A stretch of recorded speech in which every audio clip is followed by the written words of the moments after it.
Hello' friends, good morning. আজিৰ এই ৰাতিপুৱা কালিৰ ধুনীয়া এটা কাৰ্তিক পূৰ্ণিমা যোৱাৰ পিছত আজিৰ ৰাতিপুৱাটো কিমান ধুনীয়া ফ্ৰেছ লাগি থকা নাই জানো। তো মই ভাবিলোঁ স্কুল যোৱাৰ আগত আজি অকণমান টাইম পাইছোঁ সেইকাৰণে ভাবিলোঁ এটা ভিডিঅ' বনাই লওঁ সৰুকৈ, অকণমান কথা পাতোঁ আপোনালোকৰ লগত। কিয়নো বহুদিন ভিডিঅ' যিহেতু দিয়া নাই, পজিটিভিটিৰ কথা কোৱা নাই। আচলতে মই নিজেও পজিটিভ নাছিলোঁ, সেইকাৰণে মই ভিডিঅ' বনোৱা নাছিলোঁ। যেতিয়ালৈকে নিজে পজিটিভ নহওঁ তেতিয়ালৈকে বেলেগক কিয় মই এডভাইচ দিব যাম, নহয় জানো। তো নিজক সেই অৰাটোত মই আগতে অনাৰ চেষ্টা কৰোঁ, তাৰপিছতেই মই ভিডিঅ'টো বনোৱাৰ কাৰণে প্লেন কৰোঁ। আৰু এতিয়া মেইন কথাটো হ'ল যে আচ্ছা আপোনালোকে কওকচোন, মইতো ইয়াৰ আগতে ছেল্ফ লাভ ৰিলেটেড ভিডিঅ' দিছিলোঁ, পিছে আপোনালোক পজিটিভ আছেনে নাই, ছেল্ফ লাভ কৰি আছেনে নাই? আপোনালোকে এটা ইণ্টাৰেষ্টিং কথা কি জানে, দেখিবচোন সদায় ৰাতিপুৱা উঠি যেতিয়া আকাশখনলৈ চাব, নেচাৰটোলৈ চাব আৰু ক'ব আজি মোৰ লাইফটো আজিৰ দিনটো মোৰ বহুত স্মুথলি যাব, বহুত হেপিলি যাব, বহুত ধুনীয়াকৈ চব কাম মই স্মুথলি কমপ্লিট কৰি আকৌ ঘৰলৈ ঘূৰি আহিম, ছেফলি, ছিকিয়ৰলি আৰু হেল্ডিভাৱে ঘূৰি আহিম। যেতিয়া আপুনি এই কথাষাৰ ৰাতিপুৱা শোৱাৰ পৰা উঠি ক'ব, দেখিবচোন আপোনাৰ দিনটো কেনেকুৱা যায়। এবাৰ এইটো কাম কৰি চাবচোন। মই এই সৰু এটা টিপছ আপোনালোকক দিলোঁ, কিয়নো ভাবিলোঁ এইটো দিয়া উচিত, কাৰণ মই নিজেও আজি বহুত ফ্ৰেছ ফিল কৰি আছোঁ, ভাল লাগি আছে। আজি ৰাতিপুৱাটো কিবা এটা নতুন লাগি আছে, কিবা এটা বেলেগ ভাল লাগি আছে ৰাতিপুৱাটো, হয়নে?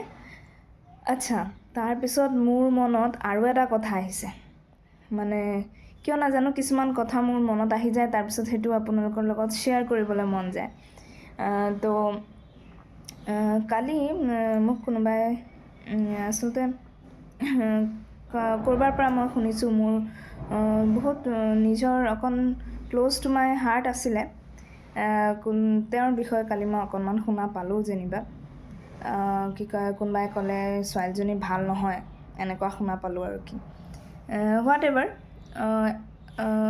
মোৰ মতে এটাই কথা, কোনোবা মানুহ ভাল বা বেয়া সেইটো আমি ডিচাইড কৰা কোনো নহয়, ভগৱানে আমাক সেইটো দিয়া নাই, হ'লেও মানুহে কৰে, ঠিক আছে। আৰু আমাৰ এই ধুনীয়া ছ'চাইটিখনত ছোৱালী মানুহৰ জাজমেণ্টটো বহুত পটককৈ মানুহে কৰে। ল'ৰা মানুহক জাজ নকৰে বুলি নকওঁ দেই, ল'ৰা মানুহকো জাজ কৰে। মই দুই পিনে থাকোঁ, আৰু ল'ৰা মানুহকো ডেফিনেটলি জাজ কৰে, কিন্তু ছোৱালী মানুহক কিন্তু বহুত ইজিলি জাজ কৰি পায়। পিছে ছোৱালী মানুহজনীৰ কেৰেক্টাৰ, কথা বতৰা, স্বভাৱ একো নজনাকেই বহুত ইজিলি জাজ কৰি পায়। এজনী ছোৱালীক জাজ কৰাটো বহুত সহজ, বহুত নৰম হয়তো, সেইকাৰণে চাগে। লেট মি ক্লিয়াৰ মাই ছেল্ফ, প্ৰত্যেকজন মানুহৰ লাইফত কিবা না কিবা এটা পাষ্ট থাকে, ঠিক আছে। আৰু সেই পাষ্টটোৰ ভিত্তিত আমি কাকো কেতিয়াও জাজ কৰিব নোৱাৰোঁ যে মানুহজন ভাল নে বেয়া, গম পাইছেনে? সেই মানুহজনৰ পাষ্টটো জানি পেলাই সেই মানুহজন ভাল হ'ব নে বেয়া হ'ব সেইটো আমি কেতিয়াও ডিচাইড কৰা উচিতো নহয়, আৰু সেইটো ভুল কৰিব নোৱাৰোঁ একচুৱেলি। কাৰণ ভুল মানুহ মাত্ৰই হয় প্ৰথম কথা, আৰু ভুল হ'লেহে আমি শিকিব পাৰোঁ। গতিকে সেই ভুলটো যদি কিবা ডাঙৰো হৈ আছে, ঠিক আছে, হ'লেও আমি ক্ষমা কৰিব পাৰিব লাগিব। কাৰণ ফাৰ্ষ্ট অফ অলটো ভগৱানে যেতিয়া ক্ষমা কৰি দিয়ে, যদি মই কিবা আজি ভুল কৰি থাকোঁ, সেই ভুলটো মই ৰিয়েলাইজ কৰি পেলাই যদি মই ভগৱানক স্মৰণ কৰিছোঁ, ভগৱানে তেতিয়া মোক ক্ষমা কৰি দিব। তেনেহ'লে আমি মানুহ কোন কাৰোবাক জাজ কৰিবলৈ? এইটো কথা আপোনালোকেও চিন্তা কৰি চাবচোন। গতিকে তেতিয়া যিহেতু মই স্পেচিয়েলি ছোৱালীহঁতৰ ক্ষেত্ৰত কৈছোঁ, এজনী ছোৱালীক জাজ কৰা যিহেতু ইমান ইজি ছ'চাইটিখনৰ কাৰণে, মই সেই ছ'চাইটিক কুৱেশ্যনটো কৰিছোঁ। আপোনালোকে ছোৱালী এজনীক বা ল'ৰা এটাকে ধৰি ল'লোঁ, জাজ কৰাৰ আগতে চিন্তা কৰি চাব যে আপুনি যে জাজ কৰিছে, ল'ৰা বা ছোৱালীজন আগতে কি কৰিছিল সেইটোৰ ভিত্তিত আপুনিওতো কেতিয়াবা ভুল কৰিছে। আপোনাকো যদি কোনোবাই তেনেকৈ জাজ কৰে তেতিয়াতো আপোনাৰ বেয়া লাগিব, হয়নে?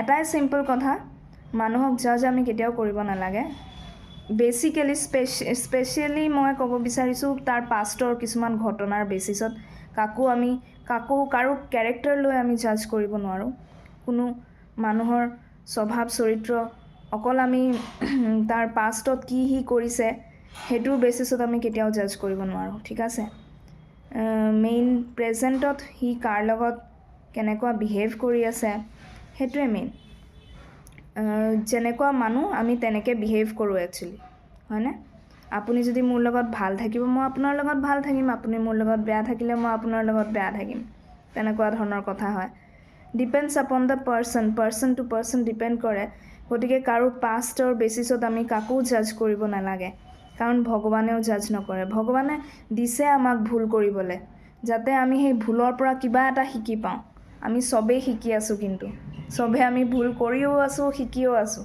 গতিকে কেতিয়াও জাজ নকৰিব মই এইটোৱে ক'ম এইটোৱে জনাম কোনো ছোৱালীয়ে হওক কোনো ল'ৰাই হওক তাৰ পাষ্টত কি ঘটিছিলে সেইটোৰ বেচিছত কেতিয়াও জাজ নকৰিব এইটো ভাল নহয় হয়নে কাৰণ ভগৱানে চব আমি ভগৱানৰ সন্তান আৰু চবে ভগৱানে চবকে ভাল পায় গতিকে সেই জাজমেণ্টটো নানিব এইটোৱে মই ৰিকুৱেষ্ট কৰিম তাৰ বাহিৰে সদায় পজিটিভ থাকিব হেপ্পী থাকিব চবৰে কথা ভাল চিন্তা কৰিব নোৱাৰিলেও অকল নিজৰ দিনটো যাতে ভাল যায় নিজে যাতে ভাল থাকে সেইকণ এটলিষ্ট চিন্তা কৰিব বাছ আৰু একো নালাগে লাইফত সেয়াই আৰু ওম নমঃ শিৱায় থেংক ইউ ছ' মাছ